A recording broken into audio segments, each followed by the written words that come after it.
response now. Ms. Ndlela, good evening to you and thank you very much for your time. How is the party handling or addressing this matter that has been put forward by Ms. Phadi? Well, I think let's start with the genesis of what led to where we're at. Mary Phadi is a leader at the time who was appointed by the national officials and more so also by President Zuma. And she was entrusted with a role of setting up the structures within Mpumalanga and also being the party leader in the legislature. It's unfortunate that at the time, when the national officials wanted her to hand over the accounts of the legislature, that she totally refused to hand over the accounts. And the reason for the request to hand over the accounts is that as a party, we're putting in processes in place. We need to centralize all the accounts so as to ensure that we manage this organization professionally as part of professionalizing it. Now, there were certain reports that came through from Mpumalanga that not only on the issue of, the financial misconduct, if we should say, there were also other issues of, her attending meetings, wielding guns, backed by goons in these meetings, and intimidating people. This is also something that we should note, that at one point she was arrested, if people don't know. Mary Phadi was arrested. And the reason for her arrest was that, she had made certain comments that were such that she wanted to get certain people assassinated. And the police got a hold of this information. There was recordings, and she was locked in. I remember at one point, Mary Phadi called me because she was concerned that this was going to blow over into the media, and she wanted to know how she should handle it. I've got SMSs that can show that. So Mary Phadi must not be painted as a person who is innocent here. Mary Phadi, in actual fact, was given an opportunity to make representations to the national leadership, of which she totally, again, denied to do so. She was given an opportunity. She was given an opportunity in light of those transgressions and her being in defiance to then step down. She didn't want to step down. All right. And we took a decision as national officials and the president to then terminate and to recall her. That's when then she obviously went to court. Now, leading up to that, the deputy president, alongside other leaders of the party, was sent there to deal with this crisis, even prior to her being terminated. And the report came back with recommendations, and those recommendations pointed to all these other things I've just mentioned, and even other things which I don't want to touch or get into because, we're going through a process. And that report basically made a recommendation that she be terminated. And off the back of that, one thing that you should know is that as part of the analysis, the political analysis, the situational analysis in the province, the judge in this case with the team had to engage with two different factions, if you will, and hear both sides of the story. And, to consolidate and to stabilize the organization in the province, that recommendation was made, and that's it, and that's why we're here.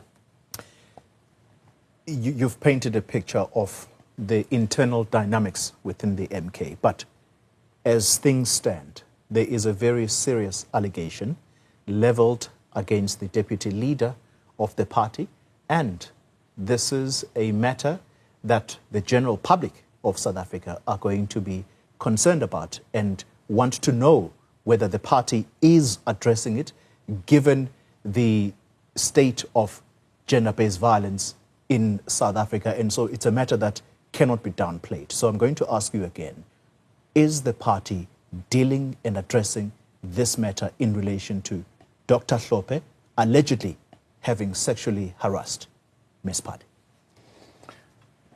As you said it, this is a sensitive matter. And Mponto Wesizwe and the leadership, we take such matters very, very seriously. And in light of that, it's sensitive both in terms of what you said, the challenges that we're faced with as a society, with GBV perspective, but also sensitive politically, naturally, because as you said, this is the deputy president. So we need to look into that. We're taking this very seriously. Obviously, this is something that was brought forward off the back of what seemed to be a letter from her. I've never seen the actual letter or the confirmation that the president did receive this letter. So one can also not confirm that it actually is a letter from her, even though she may say that this is what it is. Well, she does state it. Well, for the record. Well, I'm just saying that formally it has been sent to. No, formally from our end, we haven't received that letter, is what I'm saying. So we cannot be taking and responding to a letter that's just we've seen in social media. If that is the case, then we'll take this seriously. But I think going back to the seriousness of the issue, which we should not underplay, we take this matter very seriously, and we're going to look into it. All right. I just want, so that it doesn't appear as though I'm her mouthpiece, I'd like for you to listen to her saying that she has addressed this matter to President Zuma, and let's have a listen. It is an internal letter that I was sending to the president to say, President, I think whatever that is happening, it is the reason behind the messages that I received, and I had denied that the deputy president the opportunity to be able to speak to me further than the way he did. Yeah. And indeed, I could tell that it did not sit well with them. The matter, Mr. Ndlela, is quite public now. Has the party called Dr. Hlophe to allow him the time to take the party into his confidence about what actually happened and whether he did indeed send text messages that Ms. Party claims are in her possession right now? Well, firstly, the Deputy President's position is very simple. And that is, there is no such messages that were sent. That's the first point. The second point is, even though that is the case, the DP will obviously take us into his confidence. This is something that has just, sort of blown up in the media. So we will then engage with the judge, at the right time. But as I said, we take this matter seriously. And that's what we need to focus on. But I think one of the things that we need to take into consideration here is that, we're trying to stabilize the organization as Mkhonto Wesizwe leadership. We've got an organization here that needs to gear up for local government 2026 elections. We cannot have a situation where we have rogue elements of individuals who don't take instructions from leadership. And this is exactly what's happening with Mary here. Mary has been in defiance of the organization. You can't, when you're recalled or requested to hand over accounts, and think you're going to manage those accounts as though they're your own personal piggy bank. Okay, can I stop you there for a moment? It doesn't fly that way. Okay, so what I think is important, go ahead. You refer to her as a rogue element. Yes, she is. And part of what is happening to her, aren't you concerned? Because she seems to suggest that the trouble that she possibly faces in the party may now possibly be used as some kind of bargaining chip by the deputy leader of the party in order to get certain things out of her, and perhaps in that way she could possibly keep her position in Mpumalanga. Do you understand where this is going? Yeah, I understand you're trying to draw parallels that don't exist. And that's exactly what you're trying to do here, unfortunately. This is what it is. We did say we're taking this matter very seriously. And that is a separate issue. Now let's separate the two. This matter has been ongoing for some time. She should have raised this issue at the time when she was asked to make recommendations, representations, which she did not. So I heard her at one point saying that the issue of the timing, or whatever the case may be. No, we're saying, can you see where I'm going? It can also look as though it's opportunistic, is what I'm saying. But it does not negate the fact that this matter is a serious matter that we're taking as seriously, and that it should receive the attention that it should. Okay. It's also important for you to understand here that what if, and maybe you may not be aware of this, as I've said, you dealt with a person that's also been in prison here, in jail, for a couple of days, for certain things. That in of itself should ask you and throw big question marks on the person's character. And the fact that, by the way, they didn't want to hand over their accounts. We're fully aware what's happening in those accounts. Naturally, as is the case, if it does lead and off the back of a process, because remember, she's still a member of the party. She's there off the back of Mkhonto Wesizwe ticket. So if the leadership is calling you or recalling you, you need to adhere to the instructions. In this case, she's in defiance. So she's rogue. Talking about rogue elements in the party, because that's part of what has been painted of the MK party. It's politics. That it is a party of people who are, quote unquote, fugitives from justice, people who have been impeached. Yesterday, a different channel, ETV, had an interview with Janusz Walusz, the killer of Chris Hani.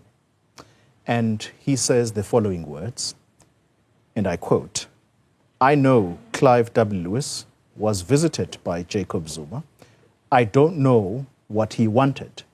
It looked like he is going to help us somehow, but I didn't know why. And finally, nothing came out of it."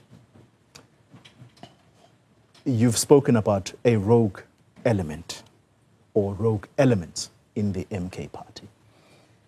Here is a leader of your party who is said to have met with Clive W. Lewis. Has he taken the party into his confidence about why he would have met Chris Hani's killers in the first place? I think let's start with the fact that you can quite honestly ask me about such a murderer.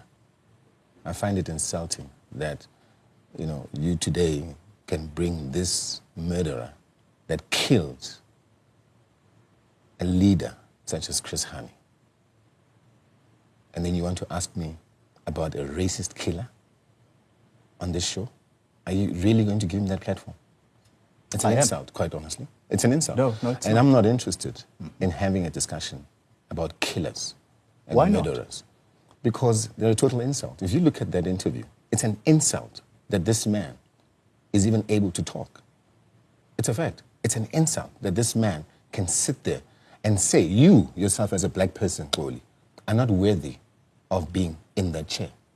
That's basically what he said. Do you not think that South Africans deserve to know what the president, a former president of this country who now leads the MK party, wanted from these individuals and what resulted of that discussion? I'm sure you'll understand when you're a president, there's some secrecy and certain oath that you need to take naturally.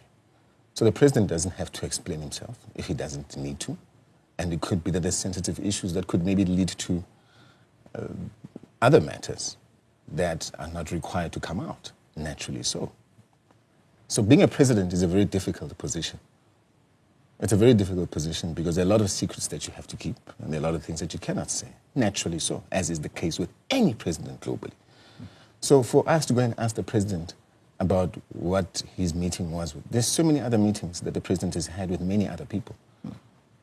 That's what I'm saying. I'm not going to now sit with you here and have a conversation about a racist killer that is actually a fugitive himself. If you want to know about fugitives from law, look at the man who was found with money in his couch that's loitering in the union buildings. That's a fugitive from the law, constitutional delinquent. That's who you should be asking me about when you talk about fugitives from the law, because they find every way possible to avoid the law. Well, someone is going to say exactly what you were saying earlier, that this is politicking. They're going to say you are politicking because President Zuma, at the time that he was leader, he not only meets then with Clive W. Lewis, and as you say, certain things have got to be kept away from the public to avoid whatever repercussions. Under his presidency, Eugene de Kock is also let out of prison and is given a stipend while he lives in a safe house, guarded by members of the South African Police Service. Louis Liebenberg utters Jacob Zuma's name willy-nilly, even in court, and salutes MK party. Do you understand the significance of this and how it paints your party that you seek, to use your words, to professionalize? Why must South Africans take the MK party seriously if you're not going to take them into your confidence? No, I think it's unfortunate that you want to use this platform of Mkhonto Wesizwe and us as a party with our president for us to respond to those questions. I think you need to go to the former liberation movement where he led as a president and ask them what happened then. Don't ask us. Don't ask Mkhonto Wesizwe. You can ask the former liberation movement with the leader who's a loiterer and a man found with money in the couch. That's who you should go and ask. Not Mkhonto Wesizwe. Mkhonto Wesizwe was never part of any of those engagements or discussions. I don't think there's any more for me to say to you. All right, Ms. Ndlela, we're going to have to leave the conversation there. And I guess South Africans will have to be left wondering why their taxpayers' money was being given to an apartheid murderer to be kept in a safe house. But we'll leave it there. You can ask the former liberation movement, okay, called the ANC, why that happened, not Mkhonto Wesizwe. We are the incoming government. Wait for us to govern. Hlamulo Ndlela, thank you very much for your time. Thank you. Spokesperson of the MK party. Rachel Makura is standing by with your sports.